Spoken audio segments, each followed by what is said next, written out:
How's it going, y'all? Lately, I've been getting all kinds of questions about the types of flies that I use on my fishing adventures, as well as questions about what types of flies others should use on their fly fishing adventures around the state of Georgia. So today, I wanted to sit down and make a video about my mindset when I'm trying to pick out what fly to use to hopefully have a successful day of fishing. One decision can really make the difference between catching a boatload of fish and going home with a big goose egg. So stay tuned and hopefully we can go over some helpful tips today. Basically, as far as flies, I would say there's two main categories and then a couple subcategories in each of those sections. So the first category I would consider is junk flies. Now, from angler to angler, the definition of a junk fly is likely going to vary. What I would consider a junk fly is something that varies from representing a natural insect or food source that a fish is going to eat. So the first category that you should understand is junk flies. When you go to the fly shop, these are the flies that look like bright power bait or worms. You've got your patterns like egg patterns, Y2Ks, the Squirminator, San Juan worms, or any kind of little bright pattern like that that's kind of representing a bright egg or maybe power bait ball or a really kind of like overly bright worm pattern like that. Now, these flies are fantastic for a handful of situations, but in my opinion, I use them in the minority of the time that I'm fishing. Now, these junk flies can be super deadly when they're hot, but when they're not, boy, are they really cold. If you're going to use junk flies, basically there's two main situations that I would consider. The first one being that you're fishing near a stocking access point where you believe that there might be fish that are being thrown in by the state of Georgia. Now, what do I mean by that? The state of Georgia throughout the year will stock rainbow, brook trout, and brown trout that they raise themselves in state and federal hatcheries so that anglers like you and me can go out to popularly pressured streams and have a better chance at catching fish. This means that these fish have not grown up with purely wild instincts and developing predatory skills. So if you're fishing a location that is likely to be stocked near a boat ramp or an access point where it looks like they may be able to toss a net full of fish into the water, then there's a decent chance that those fish are still going to have the hatchery mentality. Now, what do I mean by the hatchery mentality? Basically, when these trout come out of the hatcheries, they're not the smartest fish in the world. They haven't really had to run from too many predators. They haven't had any angling pressure yet. So really, all they've survived their whole life is just eating pellets. So they're really not that smart. In these situations, especially if you're seeing a pod of stocked fish in an area, this would be a great time to throw some junk flies and see if they react to them. Especially my favorite in this scenario is to throw a little pink egg pattern that's rounded and might have a similar profile to a pellet if a trout were to look at it. The second main scenario that I would consider to fish junk flies would be stained water. There's going to be rain that's probably occurred within the past few days to week, depending on the watershed, and the water is still stained. It's not crystal clear, it's nice and muddy, it's got that yoo-hoo color. Don't pack up your fly rod yet, there's still fish to be caught.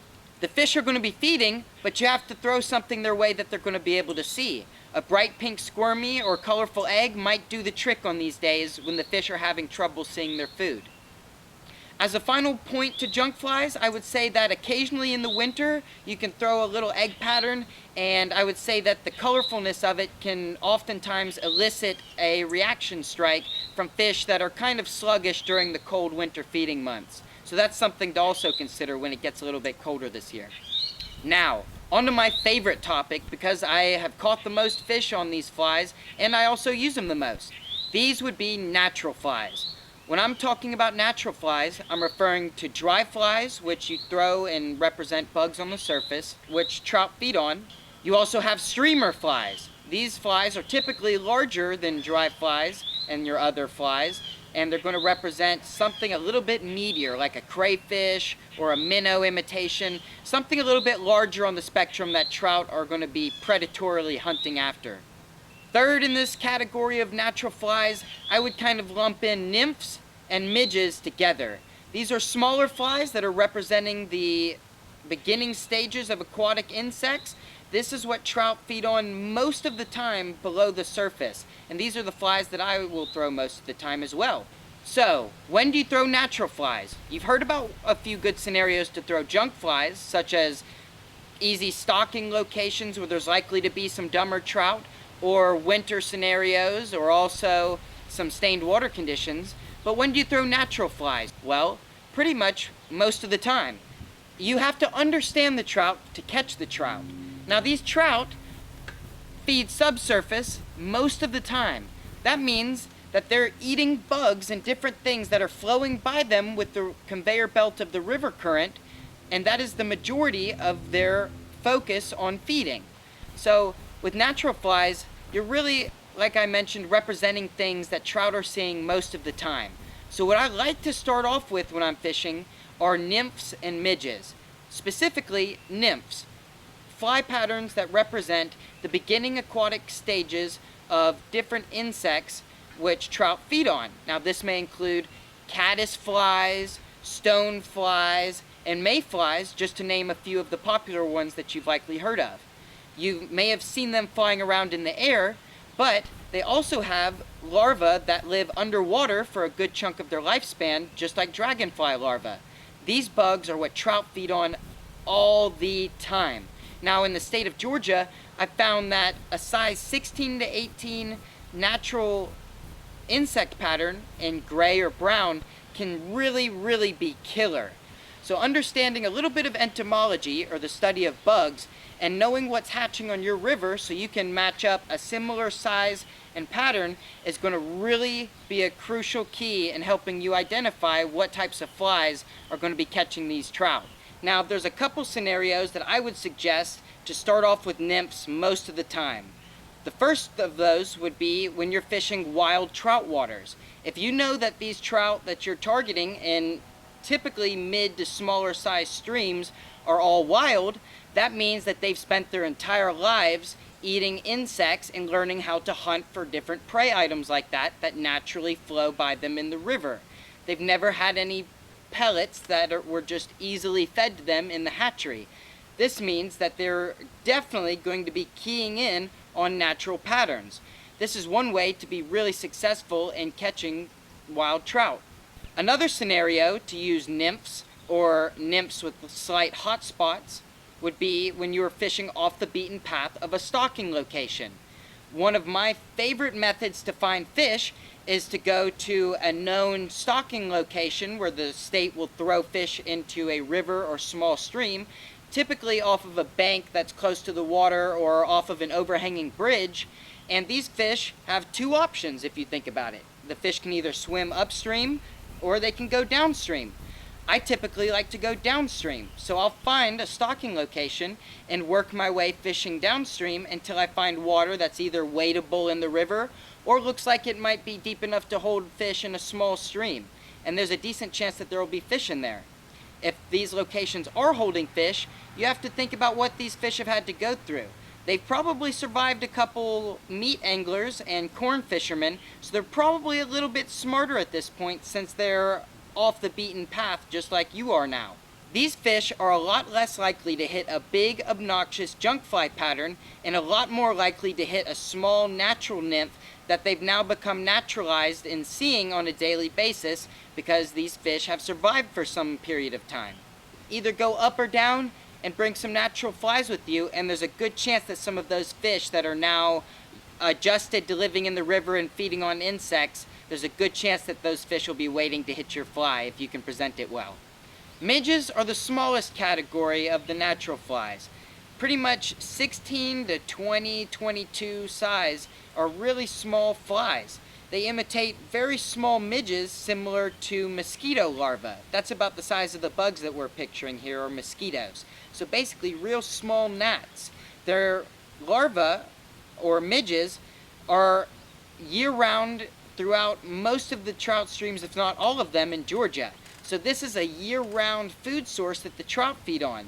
They're small, but it's something that they see every day, so it's a pattern that they can really key in on, especially in places like the tailwater of the Chattahoochee below Buford Dam. As you're closer to the dam, The insect life is a lot smaller because the water is so cold, there's not as much vegetation on the bottom, as well as some aspects with the geology of the bottom of the stream. And the plant life, it affects the bugs, and so there are pretty small midges that are commonly hatching up there, especially in the winter time. Don't be afraid to have some little 18 to 20 soft hackles and midges, because the fish are seeing them every day. So if you're in the winter, that's also a great time to throw them as well, because while a lot of other insects aren't hatching in the winter, midges are still hatching strong 365 days a year. They're a great fly to have because even in the off season like that, you know that fish are always feeding on them. So when do you throw dry flies? These are the majestic flies that you see in the videos where they're casting super far behind them and delivering with the finesse and just letting it float elegantly on the water.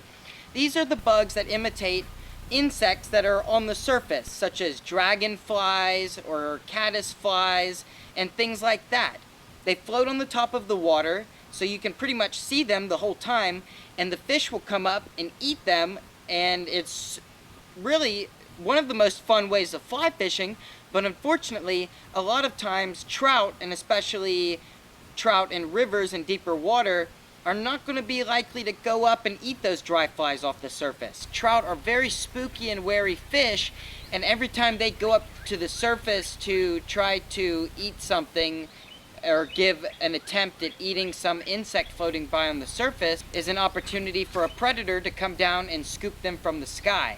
So they're real wary of this.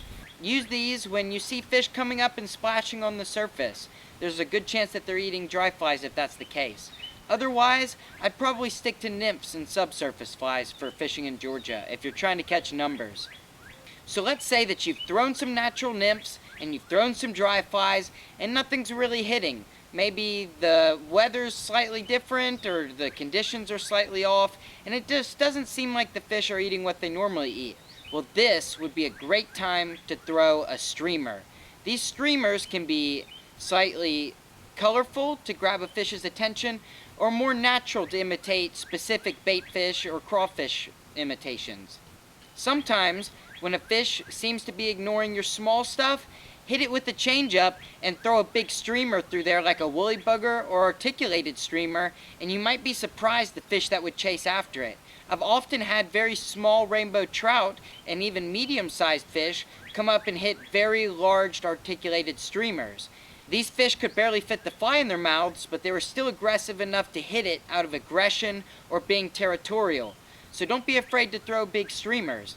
Another great scenario to throw streamers is if you know that the fish are feeding on bait fish imitations. In some streams, brown trout are very carnivorous, and really in general, and they will eat rainbow trout, chubs, shiners, and other imitations of fish.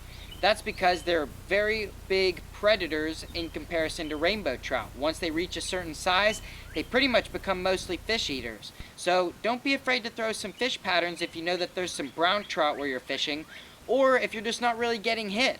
Another great scenario would be if the water's stained after rainy conditions. If the water's a little bit stained, it's more likely that these larger spooky trout are going to feel more comfortable coming out and feeding. It also gives them an advantage against their prey because their prey has less visibility in seeing the predators. So don't be afraid in stained conditions to throw a streamer, especially of a darker natural profile like black or brown, in that stained water, because there's a decent chance that the predators might be coming out to feed. So throw them something with a little bit more meat and calories and you might just get smacked on a streamer. Basically, it all comes down to knowing your fish. Are you fishing for fresh stalkers, or maybe going off the beaten path a little bit? If you're going for fresh stalkers or maybe fishing stained conditions, consider throwing junk flies, especially if you see a big pod of fish in places like the Tallulah River or the Upper Chattahoochee. Oftentimes, if they're pretty fresh, they'll definitely be willing to hit a junk fly with similar profile to the pellets. If you're going off the beaten path, I'd highly advise throwing some natural flies. Some little nymphs with just a little bit of purple or red hotspot can be all it takes to get a trout's attention to hit your fly. It's really a process of elimination. That's all fishing is. Every time I go out, I'm just starting with what I'm most confident in and switching up. If the bite gets pretty slow, I'll switch up just like that. If the fishing's good, then you keep fishing what you're using. But if not, then you can always keep switching up and trying different patterns. It's all about figuring out what the fish are going to be eating depending on the weather that you're encountering for the day and the water conditions. Whether the water's low and clear or high and stained is definitely going to make a big difference on the types of flies that you choose when fishing in Georgia and anywhere. So I just want to take this opportunity to thank all of y'all again for helping me reach 2,000 subscribers. I really appreciate every one of y'all viewing, and every thumbs up makes my heart just a little warmer and fuzzier. I really appreciate it. I hope some of this helped. I wish all of you the best of luck on our Georgia rivers and streams. Hopefully these tips can bring some value to y'all and you're able to really catch some more fish out there on the water. So let me know if there's any other videos that would be beneficial to y'all. It's my goal to continue improving the quality of my videos and creating more videos like this that are going to provide value to y'all and help y'all out there on the stream catch some more fish. Best of luck out there and tight lines. This has been a video from MadFishinSkillz.